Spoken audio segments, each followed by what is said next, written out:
morning, noon, night, wherever you guys are in the world. Welcome to another round of Coffee and Careers with Casey Bradley. And today, we have Dr. Nolan, who is with Pharma, and with Sara.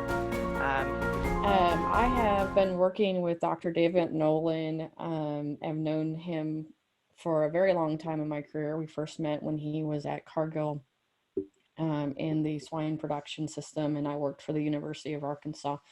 So we had a close relationship back then from the standpoint Cargill supplied the university with their gilts. So I had the opportunity to work with David and his team. And as he told me throughout his career at Cargill, I think he did about just every job you can imagine in that system, in production and managing teams and different things.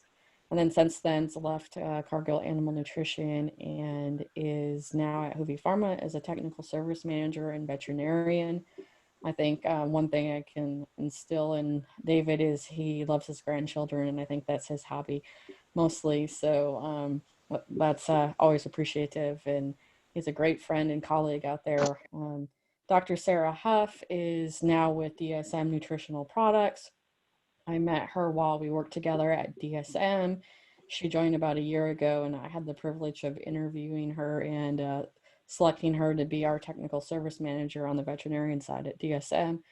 And since then, her love for, I think, mentoring comes out in her personality. She's very active in mentoring veterinarians, I would say, as they come out of North Carolina State University and things, and involved with helping younger veterinarians in the system, but with her time at Prestige, a very well understanding of being a production veterinarian as well as Dr. Nolan. So really some good experiences for both of them as they bring to the table for, working in the production systems as a veterinarian, and how their careers evolve now to working as a technical service manager.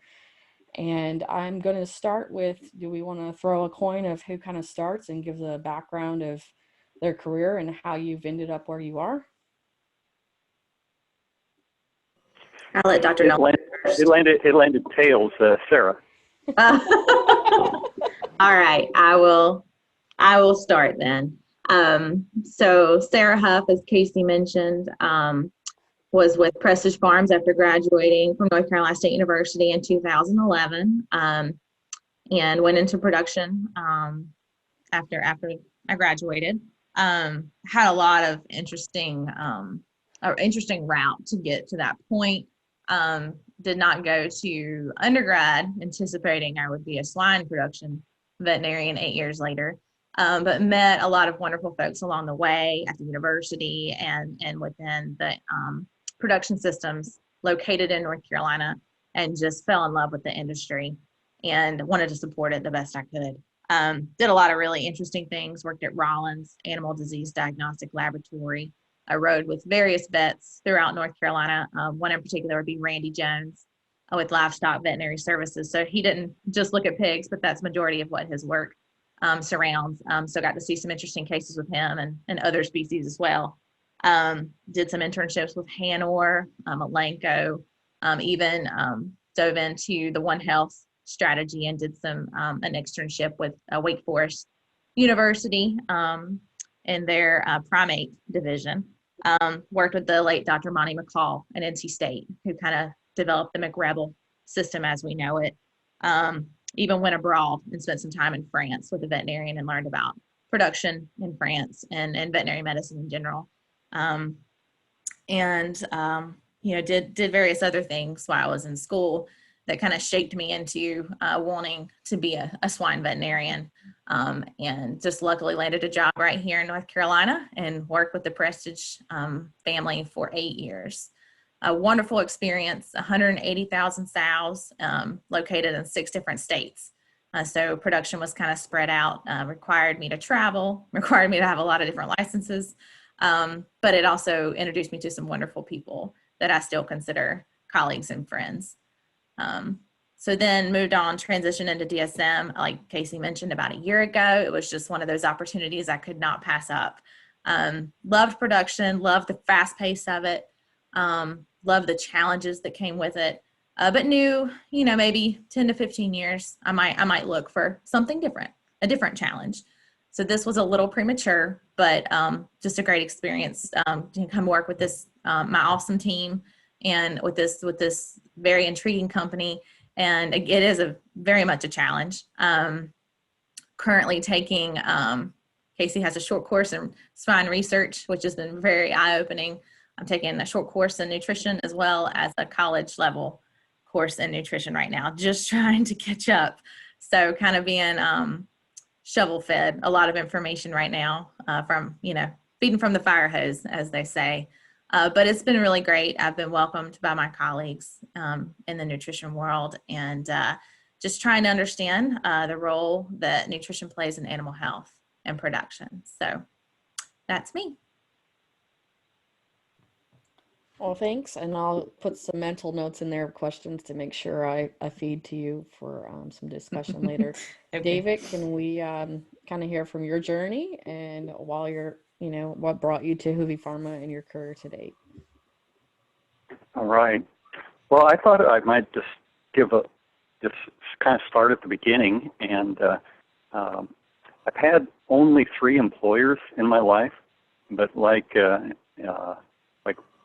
Dr. Bradley indicated, I've had probably dozens and dozens of roles within those employers. And I'll go, like I said, go back to the beginning. My first job in high school was scraping manure out from behind sows and throwing it in a manure spreader, and then spreading it on the field with a John Deere 60. So had a lot of fun doing that. I mean, just learned. Dr. Hough talked about, continuous learning, and it doesn't take long to learn to spread manure on the field, but it does take a long time to learn to manage the farm, and that's the role that I ended up in on that in the time in the 80s, a 600 sow farrow to finish operation, and so that experience actually running the farm and managing people is just invaluable in the rest of my career, and how I could always rely back on those experiences. It was almost interesting the number of times, at least starting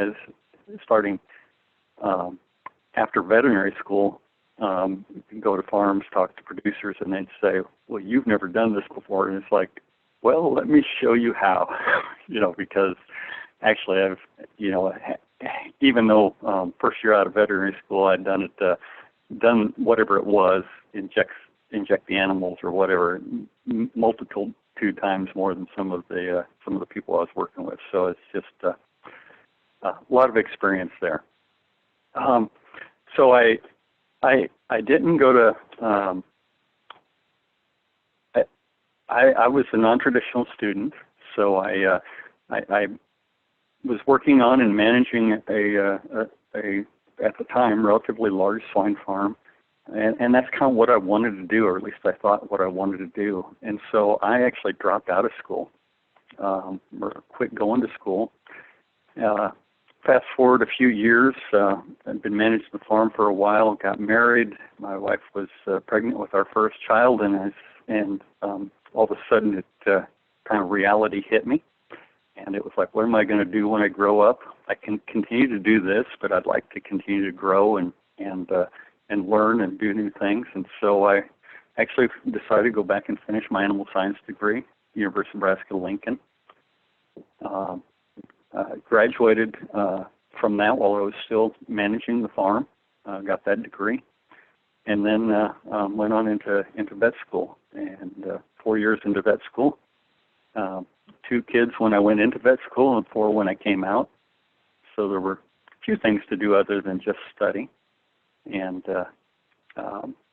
while in vet school, investigated all the different career possibilities that there were in veterinary medicine, whether it's R&D or mixed animal practice, or even a lot of opportunities even in doing kind of an adjunct to research on the human side. And I ended back up with swine medicine.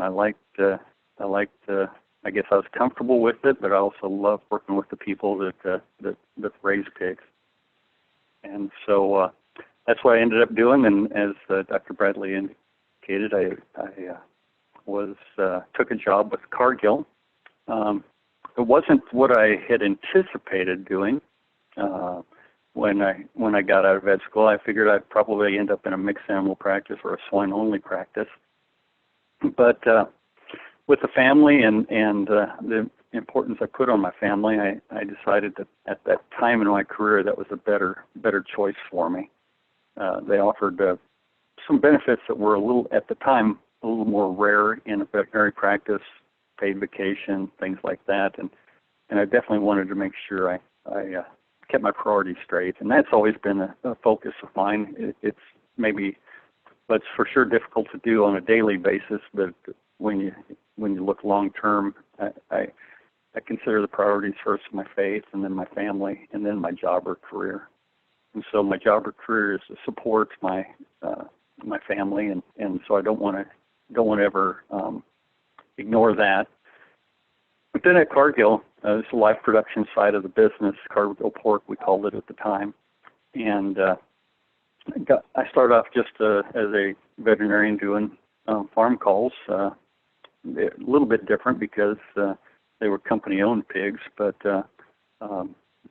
still the working with the producers that raise the pigs and training them and educating them and having a similar goal that we would have in a private practice. Then I just had the opportunity to do more and more things. Ended up managing some farms for Cargill when they had some people left, and then some issues that needed to be solved, and then worked on the genetics side of the business for a little while. Managed sows, over sow production in the Midwest and even in North Carolina back in the day when Cargill had some sows out there. And then probably my most unique role I ever had was they gave me a title of business analyst because they didn't know what to call me. But it was when Cargill, being a large company, they merged the packing side of the business and the live production side of the business together. And really the role was to help each other, the live side understand packing and the packing side understand the live side, and obviously do some analytical work and some training to both teams to try to get them to play nice together, because the business had operated in silos for so long, and learned a tremendous amount about the packing side of the business in that role, and then went on in my later years with Cargill, starting a R&D program, and then we had a nutritionist and a senior manager leave, and ended up doing nutrition, feed milling, and even merchandising, managing the supply chain for feed ingredients, and supervising that team, and even traded corn for a while, which was quite interesting. And so just being available and always doing, I guess, giving it your best and being available, willing to learn, and just digging in and learning. And that, I guess in some ways I had the opportunity to be willing to do that, but then that also fits my personality, just always wanting to learn more and serve in any way that I can. I did 7 years ago leave Cargill before they sold to JBS, but left them, and in some ways I love the advantages of the corporate world, but also struggled a little bit. Cargill just got really big and cumbersome and difficult to get some things done, and wanted to try back at a smaller company, which was Hubie Pharma. At the time, they were just getting started in their offering. Hubie Pharma, HU means it stands for human, VE stands for vet, and then pharmacy or pharmaceutical. Don't have any human products in the U.S., but it's a European-based company, and they really have animal health and nutrition products. And so, the animal health side, the veterinary side, the nutrition, the feed side, which I'd had a lot of experience in, and so just really saw a fit there. And the cool thing is I get to work with swine vets, swine producers, nutritionists, R&D folks all around the country, and just continue to learn and try to serve them in the best way possible. So that's a little bit about me. Casey, I hope that's what you're looking for. Definitely, I think that's a good start. One of the topics I kind of wanted to touch base with, because I knew both of you had a lot of on-farm experience and you've transitioned into more technical roles. So depending on what level of student we have here, we could have some undergraduates, some graduate students as well, and maybe some veterinarian students. I liked the comment, David, that you made. Let me show you how I can do that. I probably have more experience than you do, because that's a memory I had from my undergraduate when the vet professors came out from vet school onto the farm, and realized maybe that's not the right approach I wanted to take, and maybe they don't understand animals as much as I thought they did. So maybe both of you touch on how valuable it has been to have that farm experience in your careers and what value that brings to your current roles. You want me to go first, Dr. Nolan? So, yeah, farm experience has been very beneficial to me. I think, you know, in a production animal role, you can sit in an office, right, and look at numbers and try to evaluate performance and make up these elaborate protocols for anything, but, you know, vaccination protocols or whatever. And then, but you got to go on the farm and see how applicable that really is. You know, there's only so many hours a day. You know, labor in the ag industry is really tight. You know, and do people understand the why of what they're doing?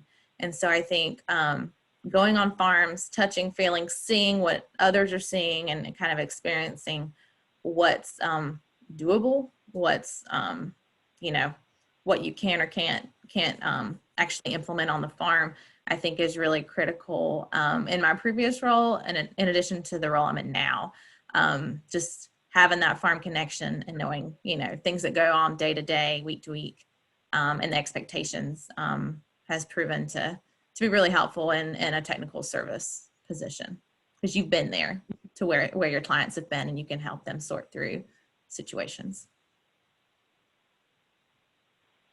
Yeah, I would add to Dr. Hough's comments. I totally agree, and kind of the takeaway I have in, you know, working with producers, and again, that's part of that's really what drew me to each of my jobs. I love working with the people who actually work with the pigs, and because I guess I see that there's maybe some, I can't think of the right word, but there's a little bit of deja vu in there, because, you know, I used to be, you know, I was the person that was doing the pigs. I actually, you know, working with them every day, processing, castrating, etc. You know, I'd love that work, and, you know, it doesn't matter, you know, what type of role you move into. There's never a job that's quote unquote beneath you.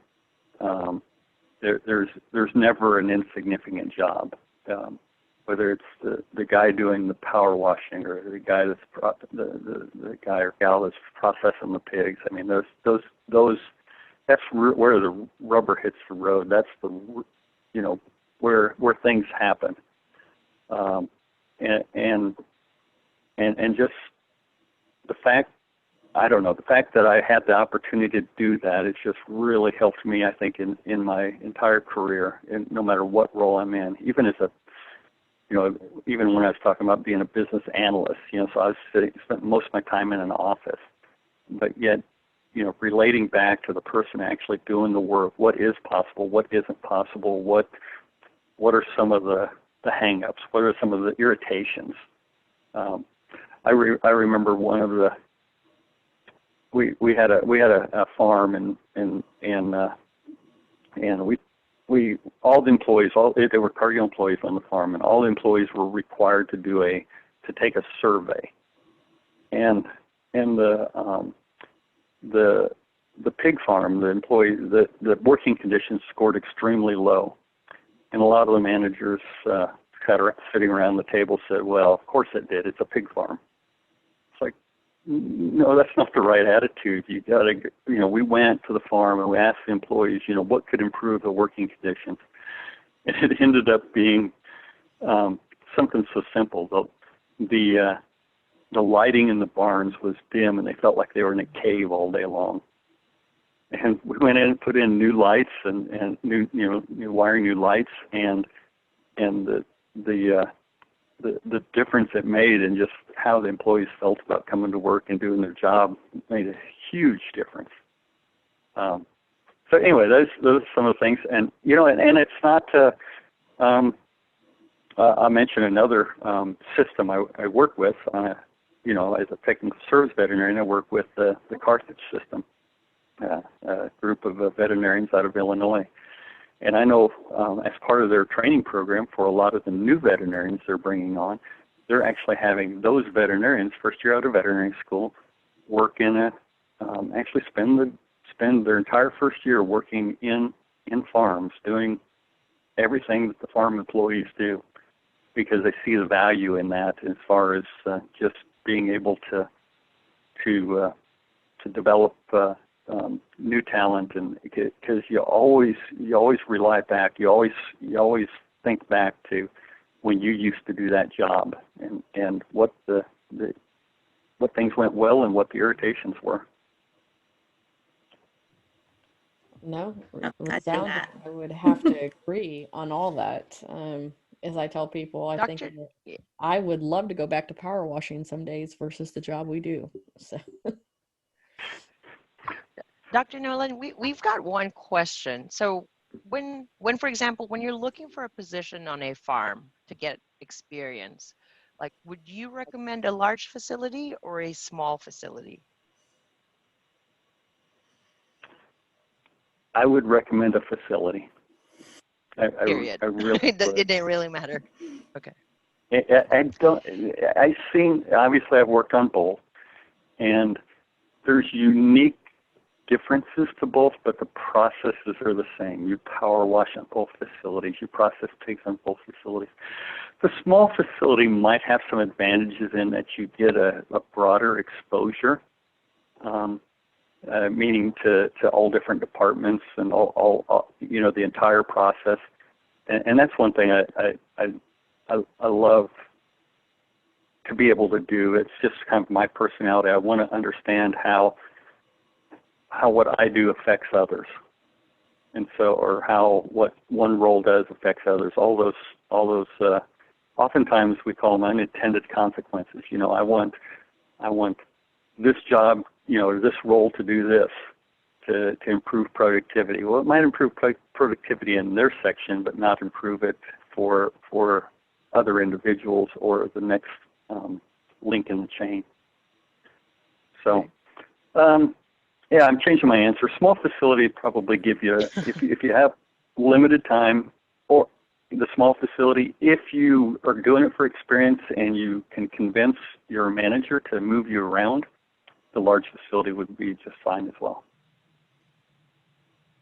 Okay. And Sara, since you were a production veterinarian for a good 8 years, can you tell us a bit more about the transition you had now that you're doing technical services for DSM? Like, how's Right. that been for you? Yeah. So, my day-to-day is definitely a lot different. It was a lot of, I try to make plans and work through, big system situations, but there was also some firefighting day-to-day, sick pigs here, situation here. And I missed that quite a bit. But now I'm more in control of my schedule, and I do get the phone calls from other veterinarians, requesting assistance with XYZ. But I guess I'm not directly responsible for that situation. So it's a little different. It's more of a long-term strategy in working with some clients versus some of those short-term instant gratification moments that maybe I received being a production veterinarian. But and like I mentioned, I have a lot to learn, and I still do. I mean, it's continual education throughout your career in veterinary medicine. But with this role, trying to learn the lingo and talk to some of our clients and nutritionists about things that they're seeing, it's definitely been a steep learning curve. So I was kind of hopeful at a year in, I'd feel a little more comfortable with some of these conversations, but it's definitely taken longer than that. So just kind of a different day-to-day and different perspective than I had before. How are you managing with the work-life balance? Like, I assume that, well, because of COVID, nobody's really traveling that much, but how is that? How are you transitioning with that, like with continuing education and then the change of pace in what you do? Yeah, great question. So, and Dr. Nolan talked about work-life balance and definitely having children, change my perspective completely on that. And taking this role did allow us to move into a different school district, which when I initially looked for a house, when I started my career, my job, my initial job, school district, I didn't care. I wanted a house that was close to work.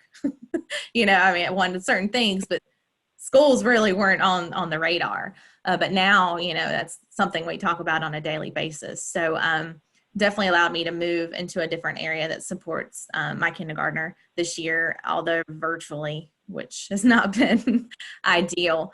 But it has allowed me to be more available when I'm home, and I'm able to assist and run the kids here and there or wherever. But it does come with travel. It's a trade-off. I definitely traveled in my previous position, and it was more of a directed, we need you here, we need you to do this. In this role, it's to times to arrive, or it kind of works on my own calendar, which has been nice. So yeah, it's definitely very different. Right now I'm taking courses, and so I'm online studying and doing stuff while I'm trying to help him with his online schoolwork. So like you mentioned, COVID kind of ruined all of my plans and how this would really play out. Working from home is not working from home alone. And so definitely having to prioritize things throughout the day, the week, the month, to make sure that I stay on task, he stays on task. We're all kind of doing what we need to be doing. But so it's been a challenge in that regard, but so far so good. Would you both say that there's a difference? Like, for example, if like, let's say we had somebody that just, finished his DVM or PhD and was looking to start working in the industry, like which direction would you suggest they look at? Since you guys have both done both, the production side and technical services. And in Dr. Nolan's case, he's also done, research, a little marketing, milling even. Like, how would you guys advise somebody that was going to start out working in the industry with that?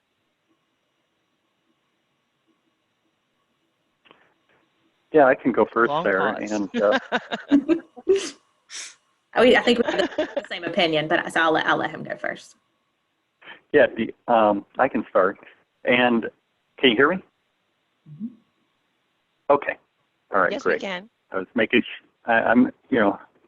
The technical side of the mute button is something that I'm still trying to master. So, but how would I advise? In the technical service role that I'm in now, I don't feel I could be as productive without the prior experience. That's not to say that a new grad couldn't move into a technical service role. I think it'd be similar to how my entire career's been. You just gotta know that you have to get in, and you have to have the discipline to seek out and learning opportunities. I know some companies are better than others, but even the information that they think you need is not necessarily enough. You really have to dig in and learn. Just have an attitude that you're going to be continually learning for your entire career. And Dr. Hough, I know, can speak to that. As she's back in school, which I don't think she ever imagined she would be. Even as I started my new role as in technical service, I reached out to other technical service veterinarians and just said, how do you deal with this? How do you, I signed up for the EVP program through the University of Illinois just to I guess develop those relationships with other technical service veterinarians, other production veterinarians. I had a lot of experience, but it was all in one system, and that's extremely valuable. But we used to joke, and those that have been at Cargill a long time, we used to say that our blood was now had now turned from red to green. We bled green, and we did, because we got so caught up in the way that we did things, and just that. So just wherever you're at, just seek every day to learn more, to just stretch yourself, learn something new. Dr. Hough? Would you, for example, recommend to individuals coming out of a grad or a DVM program who do not have live production experience, that they work in live production for 6 months or maybe a year before attempting to join an allied company in a technical role, or would that not be necessary? I would actually recommend that. Yes, I would recommend that. Okay. For some individuals, it might not be a deal killer, but I think it just gives you so much more credibility and so much opportunity when you can relate to that, relate back to the work you've actually done in the past. Can I add a question? It teaches you something else that is difficult to explain, but it just even gives you the right lingo, if you will. When you say processing pigs, I mean, some people don't know what processing pigs is. Mm-hmm. Dr. Hough and I know what processing pigs is. I don't know what processing pigs is, I'll be honest. We won't go into that.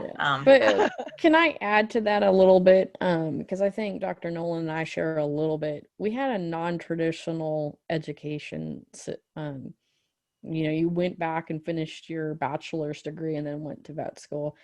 I worked in production after my bachelor's degree. And then, of course, I managed a research farm while I went to graduate school. Trish asked afterwards, but can you set up, do you think it's willing to ask if they're looking at a PhD role that maybe that's where they take their break and, a year of production experience, or maybe even build that into some programs if they're not going to be a veterinarian. Mm-hmm. But even on the veterinarian side, Sara sounds like she had immense opportunities to go out and get practical experience while in school. Can you talk about those options, or where, that it's okay to take a year off or two? We're always in a rush, and maybe slowing down. I think that goes back to work-life balance. And I wish maybe somebody told me to slow down earlier in my career. But what are your guys' thoughts on that? Yeah, I definitely think, this is your career, and you need to have time to build your network and learn whatever you need to do to be successful. So yeah, I wish somebody would have told me that too. You don't have to do things in a certain order to get where you want to be. But I rely on my network daily. If I didn't, I would be completely burnt out at this point, right? 9 years out. If I didn't call on different folks, I've talked to Dr. Nolan plenty of times, help me, what's going on? What is this? And so I'm very familiar with a lot of different people in the industry. I've met them over the years and reached out to them because, everybody knows a little something that can help you with whatever situation you're in. But I will comment back to you, right out of school, doing a technical role, there were some opportunities when I graduated And I called up one of my network friends and said, what do you think about this? And he said, Sara, you don't know anything about any of their products. You've never used them. Why would I call you to see what your opinion is, and listen to what you have to say about this vaccine when you've read as much as I have on it. You've never physically used it or made a decision about it, or even diagnosed, the situation. So I think production experience is invaluable and should be done, whether that's after you graduate as part of your first job post graduation, or within your program, or even like Casey mentioned, take some time off, develop yourself. Would there be long-term financial payoffs to having practical farm experience, like more money or faster advancement? And this goes to both Dr. Nolan and to Sara as well. Like, how do you guys view this? And if there are advancements, what has that been in your career?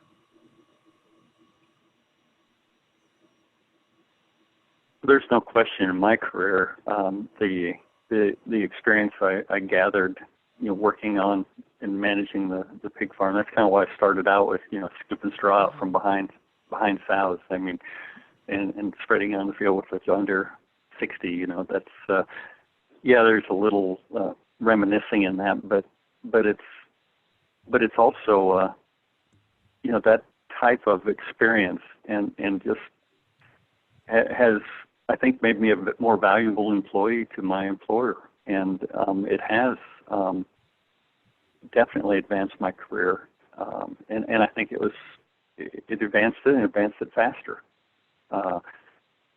Could I have?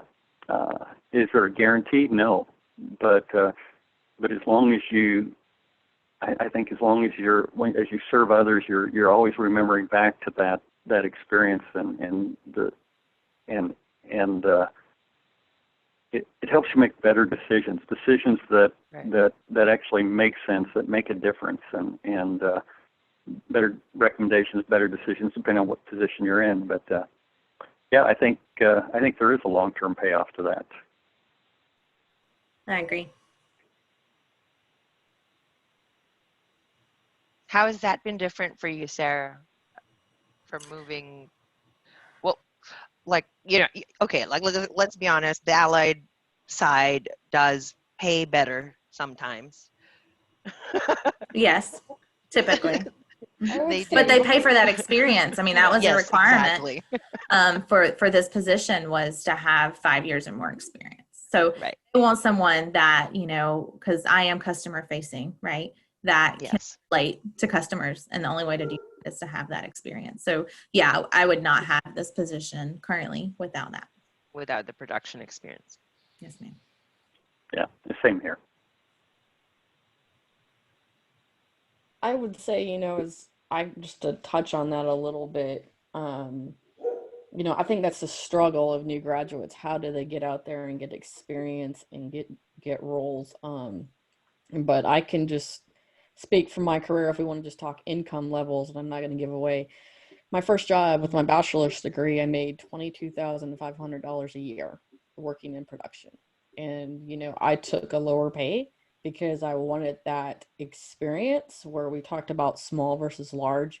I grew up on a small hog farm and I wanted to experience the biggest I could. So I went to work for New Fashion Pork.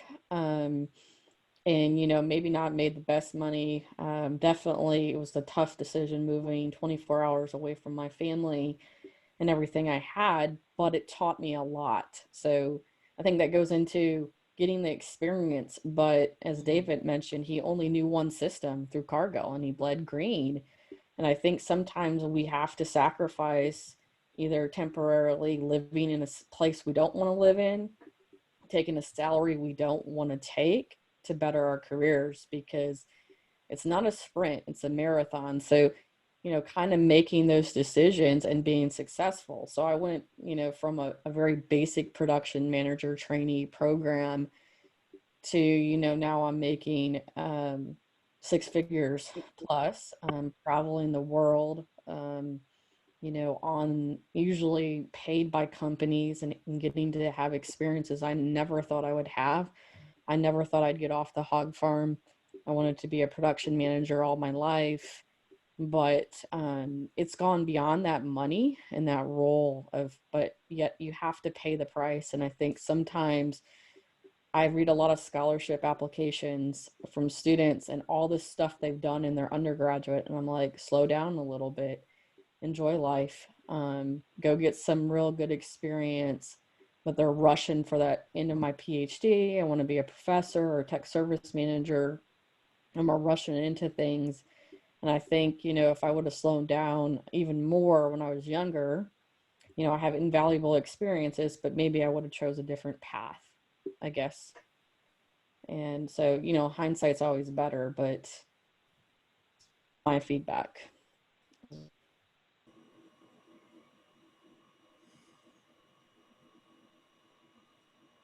Is there anything you guys would have done differently?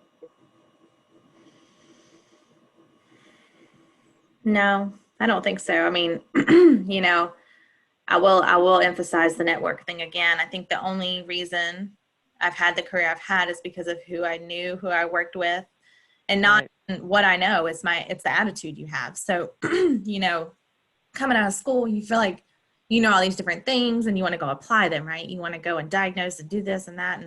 But, you know, it really comes back to people, because even in veterinary medicine, every animal you touch, there's a person attached to it. And a lot of people go to vet school, they're like, I like animals. Right. I don't want to have to deal with people. But people are just part of the equation. And so, you know, knowing people, learning people, meeting people, like, you know, like the various veterinarians that I've worked with, and they know others, and they hear about your work ethic or how you do certain things, and not necessarily about all the different, you know, what you made in bacteriology, you know, your second year of vet school. So, you know, that whole network piece is super important. And I'm very glad that I took that seriously, and I took my rotation seriously, and I reached out and tried to, I was part of the student chapter of the AASV, very involved, did presentations at the meetings, and really expanded my network through that organization. And that's how I've landed my jobs, as people that we know, and how you've treated them and how you've interacted with them. So just keep that in mind all on the way, because you never know who's going to give you your break. Is there an advantage to including, for example, or putting on a resume, small hobby farms of 50 animals, even if she's had additional production experience? So we have a question from a dairy science PhD student with work experience on research farms and then a few other family farms. So the question that she has is, would it be advantageous for them to add that to their resume? Like, is that something that you would look at as a hiring manager, for example? Put it on. I would say yes. I would say yes. There's a whole difference taking care of your own animals versus taking care of someone else's, or someone else's. You know, even though we talk a lot about experience, you know, you go to work and somebody says, you know, you got a routine. Go take care of, you know, go feed the sows, go process pigs, go whatever. When it's your own, you know, you get out of bed, you do that, you take, you know, you have ownership in that.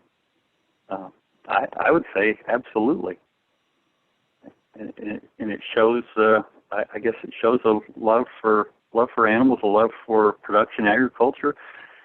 I live on a really, I own 15 acres, and run goats on about 5 acres. And so we got about 20 is all. But it's still something I do for a hobby today. And by golly, they get fed every day, twice a day. Well, no, they get fed every day. Once a day. And I was going to say, sorry, go ahead. Well, I was just going to say, usually some of those hobby farms come with 4-H and FFA, and I think you add those into it, and if you participated in that, or if you're an entrepreneur and you're just selling eggs, those are valuable skills to showcase, even if it's a hobby farm. And because you have leadership roles, you have, taking care of your own animals, it's about having responsibility and you're going to be there every day, something depending on you. That's a trait to have, but also try to convey that I just don't have a hobby farm, but this is, try those attributes that leadership is looking for in new hires as well. Sara, do you want to add? Yeah, no, I agree. I think it gives you a different perspective. Like you mentioned, like just listing all those things. Maybe not just saying I have a hobby farm, right? But listing those things.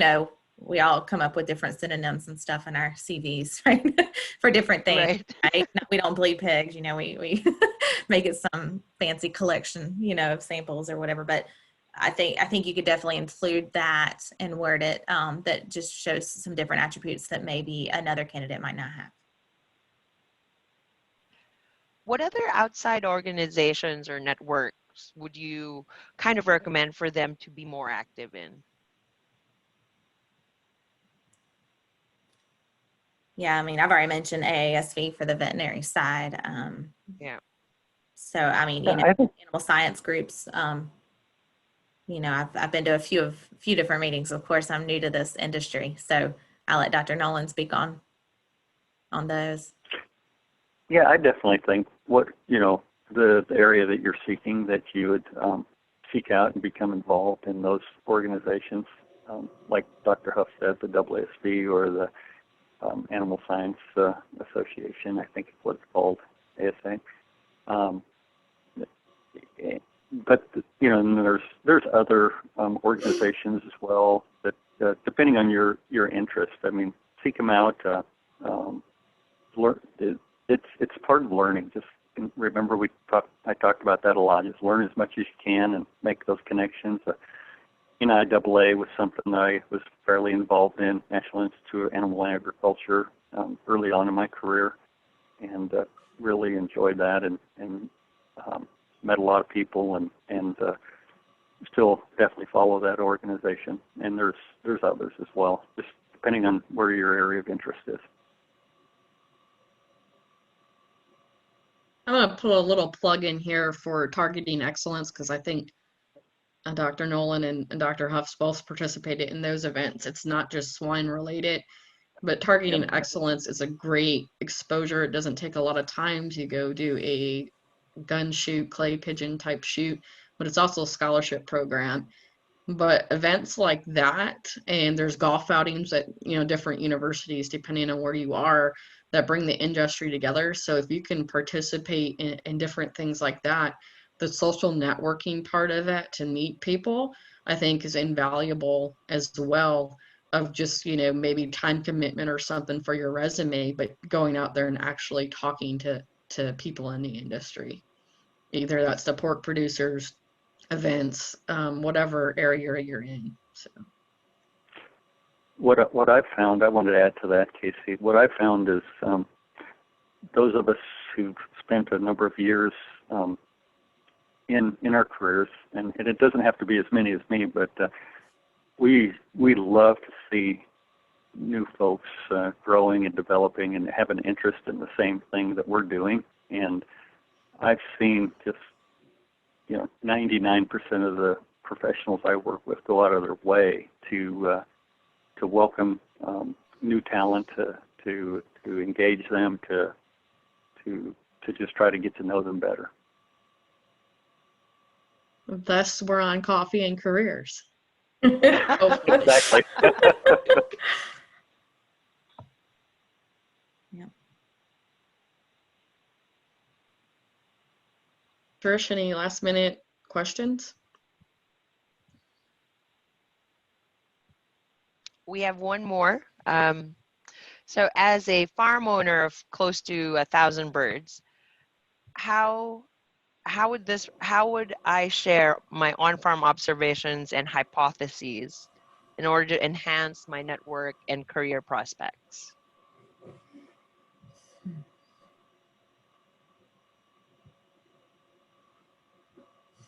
Dan, would you, I mean, from your role, would you have a good way of kind I'm of, sorry, I didn't quite catch that. I was typing a note to you. Would so, you?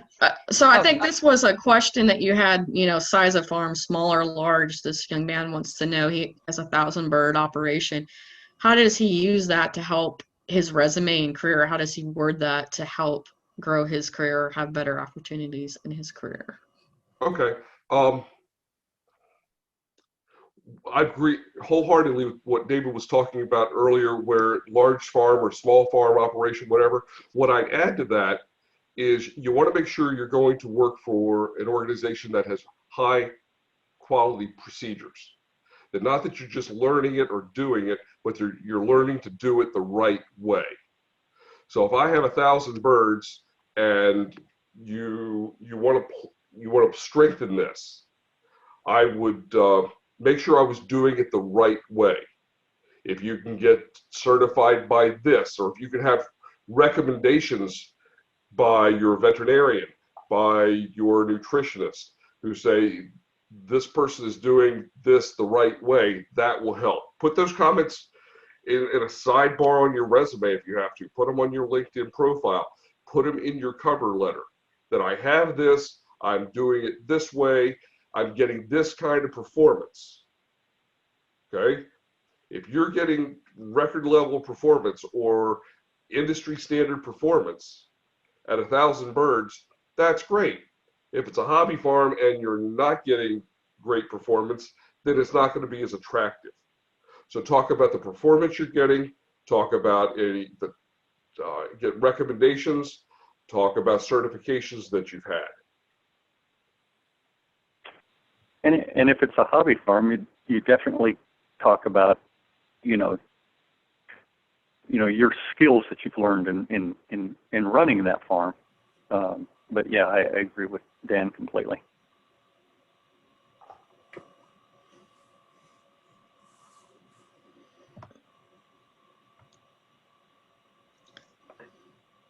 Any other questions, feedback?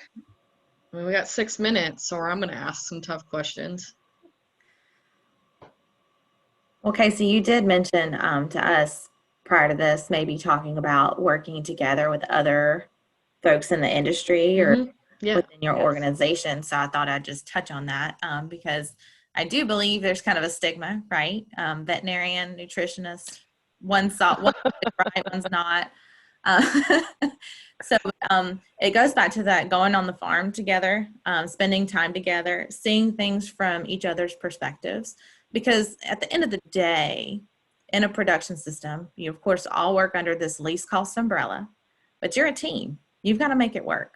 And the best thing to do is go out and see things together, discuss things together. And one thing I have learned is people really don't like change they didn't help create, right? So in a production system, if you're changing a way of they're doing something on the farm, have some different people involved that are on the farm that manage people on the farm and come to a conclusion together. It's more likely to get implemented correctly if you have some, all the perspectives together and make a decision collectively. You just can't just shut things off and say, this is my sandbox, right? We all have to play in the sandbox together. So it's taken a long time to realize that and work through that. But again, it all comes back to people and how treat people how you want to be treated and to work as a team, because that's the expectation. I love that. And I think that goes to David, can touch on silos and kind of from his experience breaking down silos, I think you mentioned earlier. Oh, absolutely. I tease people. The reason I left Cargill was because I was a veterinarian responsible for nutrition, and I used to do genetics, so I had to leave because I ran out of people to blame. You're pointing, right? Yeah, exactly. So yeah, I ran folks to blame, but yeah, absolutely. Sarah, in your new role, you see obviously how intertwined nutrition and health is, and there's no question about that. But it's more than just that. Accounting, accounting can has objectives that sometimes can really mess with production, and especially if they don't understand production. And in my role at Cargill, I trained like three different controllers that came into our business. I didn't train them a single thing on accounting. I trained them on how some of their principles, how some of the things they looked at, the numbers they looked at, interacted with production. There wasn't anything I could teach them on accounting because they had the degrees, they had the CPAs, but just understanding how all the pieces work together, it makes a world of difference. We didn't need an accountant calling up the feed mill and complaining about how much shrink the feed mill had if our goal was to send out drier feed than we received, because we were more worried about shipping calories to the farm than pounds of feed, just as one example. Now, obviously that was an issue if somebody was hauling the corn off in the back of their trunk of their car or something like that. But if all we were doing was and we needed to audit that, but if all we were doing was drying the feed more, and completely different mindset than, looking at a computer screen saying that they lost so many pounds of feed, so they lost so many dollars during a month or during a period. They didn't lose money. They actually made money because they didn't pay to haul water to the farm in the specific example I'm giving. So anyway, that's breaking down those silos and understanding how your work affects everybody else is so important. Just trying to get an understanding of that big picture. Okay. Well, Dr. Nolan, Dr. Sara Hough, thank you for being our guest speakers for today. We really appreciate you supporting us on Coffee and Careers. So we'd like to say thank you. And also, we'd like to give a special shout out and thanks as well to Dr. Rob Musser of NutriQuest and Kim Livingston with Elanco. They've also been such great supporters of Coffee and Careers, and Casey and I would like to recognize them both for this support as well, and also for the participation. So hopefully on the next session that we have, we won't encounter such technical difficulties since we'll be moving to a better platform. So our upgrade from this previous in the previous Zoom sessions that we have is actually courtesy of Gestal. Gestal is an equipment manufacturing company that manufactures the original wireless standalone swine feeding systems. So they're not just equipment manufacturers, but a family of pork production or pork producers who have been doing pork production for a while. And their systems are designed by pork producers for pork producers. So thank you, Gestal. Yeah, and Trish, Dan wanted me to mention our next session. Some of the feedback we had from our pilot program is they wanted to hear from professionals that aren't so seasoned and maybe have been out on their own for, maybe 3 to 5 years. So the next set of speakers we have is going to be more of a roundtable type setting. We're going to have 3 to 4 young technical service R&D type of people joining us, some that's moved across the world for their careers, some that have stayed here in Indiana, for example, but we're going to have a younger group or a younger, professional group coming in to talking about their roles, how, the transition happened. And I think it'll be enjoyable to hear from the younger generation of technical service managers and things out there about, their career transition and their learning curve as they've gotten started. So thank you, everyone. Thank you. Yeah, thanks, guys. We'll see you guys soon, hopefully in person. Take care. Bye, everyone. Have a good weekend. Bye.